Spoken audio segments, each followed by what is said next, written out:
जरा नाम तो दे, अंदाजा तो इसको है मुर्तजा को, लेकिन नाम दे। जनरल बाजवा जनरल फैज के साथ राब्ते में थे। मेरी सुन लीजिएगा, मैं उसके बाद जो महंगाई का इस वक्त तूफान आया, वो मिफ्ता इस्माइल साहब के उन राब्तों या उन लोगों के बाद और पार्टी डिसिप्लिन से निकलने के बाद आए, क्योंकि ये मैंने सुना है उनसे और डायरेक्ट हैड सुना है। जो क्या देखिए, जो बात करने वाला है ना, ऐसी खुल के जरा बात करें। मैं खुल के नाम लेना किससे सुना? मैं जरा नाम तो दे, अंदाजा तो इसको है मुर्तजा को, लेकिन नाम दे। नाम मैं कह रहा हूँ, क्या जवाब दे देना। मैं जो उन 4-5 लोगों की बात कर रहा हूँ जो टॉप के हैं, नाम लेना मेरे एक मिनट सुन लें। लीडर का नाम नहीं ले रहा हूँ इसलिए कि उसने मुझे कहा कि देख, जिनकी विरासत है उसको वजारत मिलने लगी तो उसको वो कर लेगी। मुझे पहले से बता दिया था। और ये बात तो कंप्लीट झूठ है कि मैंने कभी भी बोला हो कि 1 मरतबा पेट्रोल बढ़ाना पड़ेगा या 2 मरतबा। तो कंप्लीट झूठ है, क्योंकि मुझे तो क्या पता इंटरनेशनल प्राइसेस में क्या होगा। अगर कल दुनिया में प्राइस बढ़ जाए, तो जब मैं वजीर था तो $124 पीक हुई थी पेट्रोलियम की प्राइस, आज 80 है, बीच में 70 हुई थी। अगर इधर आज 80 है, 120 हो जाएगी तो हुकूमत क्या करेगी, ये दूसरी बात है। अच्छा, तीसरी बात मैं ये बता दूं कि सबको ये बात पता थी कि मिफ्ता सही काम कर रहा है। मिफ्ता ने पाकिस्तान में बिजनेस किया है। मिफ्ता लंदन भाग के नहीं आया, उस जेल में गया है। बाजवे के दौर में जेल में गया है, फैज़ के दौर में जेल में गया है। मिफ्ता एब्सकॉन्डर नहीं था। मिफ्ता एक दिन में वापस आके वजीर नहीं बनाए और एक दिन के अंदर सारे नैब के केस ख़त्म नहीं हुए। तो बाजवे के और फैज़ की मर्जी के बगैर, ये बाजवे की मर्जी के बगैर ये आ सकते थे डार साहब? तो ये कहना कि मिफ्ता का कॉन्टैक्ट था तो इनका कॉन्टैक्ट नहीं था, कैसी बातें कर रहे हैं? मेरा तो जेल में गया था, मुस्लिम लीग के लिए जेल में गया था, वोट को इज्जत दो के लिए जेल में गया था। तो ये तो भाग के आए हुए थे। कॉन्टैक्ट थे, ये देखें, बिल्कुल कॉन्टैक्ट क्या मतलब? बाजवा साहब और फैज दोनों से कॉन्टैक्ट थे? फैज से कोई कॉन्टैक्ट नहीं था मेरा। बाजवा साहब से? बाजवा साहब से मेरा अकेले का कॉन्टैक्ट नहीं था। मतलब ये कि बाजवा साहब से कोई मेरी मतलब दोस्ती ऐसी जारी नहीं थी, लेकिन एक वो थी, प्राइम मिनिस्टर साहब के पास बाजवा साहब आते थे, मुझे बुलाया जाता था। नदीम अंजुम साहब आते थे तो मुझे बुलाया जाता था कि यार ये क्या कर रहे हो, क्या होने लगा है, क्या नहीं होने लगा।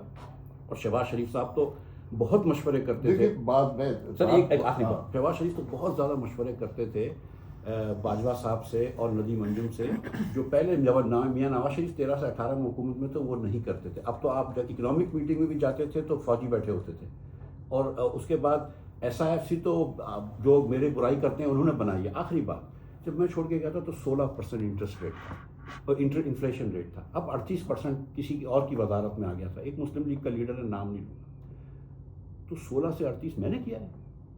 मेरे जाने के 1 साल बाद अगर इन्फ्लेशन हो जाता है 16 से 38, IMF को आप आंखें दिखाते हैं, उधर आप हार जाते हैं, प्राइम मिनिस्टर आपको पाकिस्तान छोड़ के आता है पेरिस और फिर जाके IMF से एग्रीमेंट करता है, ये मैंने किया है। डॉलर को 5 महीने मैंने रोका और 270 मैंने किया है। तो ये झूठी बातें होती हैं, अपनी सेल्फिश लोगों की बातें होती हैं। मेरी बात सुन लें। देखिए, जो आप बात कर रहे हैं ना तेल की कीमतों की, तेल की कीमत का पाकिस्तान के वज़ीर-ए-आज़म से, पाकिस्तान के वज़ीर-ए-आज़म से कोई ताल्लुक नहीं है। ये इंटरनेशनल प्राइसेस बढ़ती हैं तो तेल की कीमत ऊपर जाती है, जब कम होती है तो नीचे आ जाती है। हम दुनिया का वाहिद मुल्क हैं, और ये इमरान खान साहब ने शुरू किया जाते हुए कि तेल कीमत खरीद से कम बेचना शुरू कर दिया।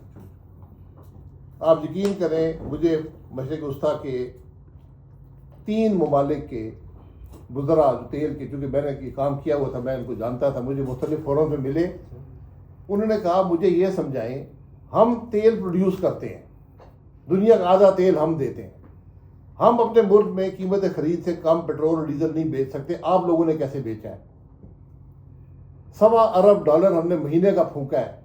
इमरान खान की गलती थी, वो चला गया था, हमने उस पॉलिसी को बरकरार रखा। नहीं, वो गलती बिल्कुल हमने मेंटेन करी। 3 महीने के अंदर हमने अरबों रुपए का नुकसान किया, सैकड़ों अरबों रुपए का। मैं बार मैं कहता रहा कि भाई ख़त्म करें इस चीज़ को। आज ही प्रेस कॉन्फ्रेंस हुकूमत के तीसरे दिन, ये बात दुरुस्त है ना, दूसरे दिन प्रेस कॉन्फ्रेंस भी सेट हो गई थी कि हम आज तेल की कीमत को सही कीमत पे लाएंगे, लेकिन वो प्रेस कॉन्फ्रेंस ख़त्म हो गई और 3 महीने हम कीमत खरीद से कम $600 मिलियन का। अच्छा बिट्टा साहब, क्या आपको जब शहबाज शरीफ साहब के फ्लैट में मीटिंग हुई थी, जहाँ से जब आपको रिजाइन के लिए कहा गया या आपने दिया, उस वक्त आपको एक अल्टरनेट ऑफर हुई थी कि आप किसी और वजारत में आ जाएं, और सलमान शहबाज साहब ने बड़ी लंबी मीटिंग भी की थी और उसके दौरान आपको कहा गया था कि आप कोई दूसरी वजारत ले लें और इसमें काबीना में ही रहें? उस दिन उन्होंने कहा था। उसके बाद 1 हफ्ते बाद सलमान शहबाज ने मुझे फ़ोन करके कहा कि बिजली की वजारत ले लो। मैंने कहा नहीं, उसने कहा पेट्रोलियम की वजारत ले लो, मैंने कहा नहीं। बोलता दोनों की वजारत ले लो, मैंने कहा नहीं।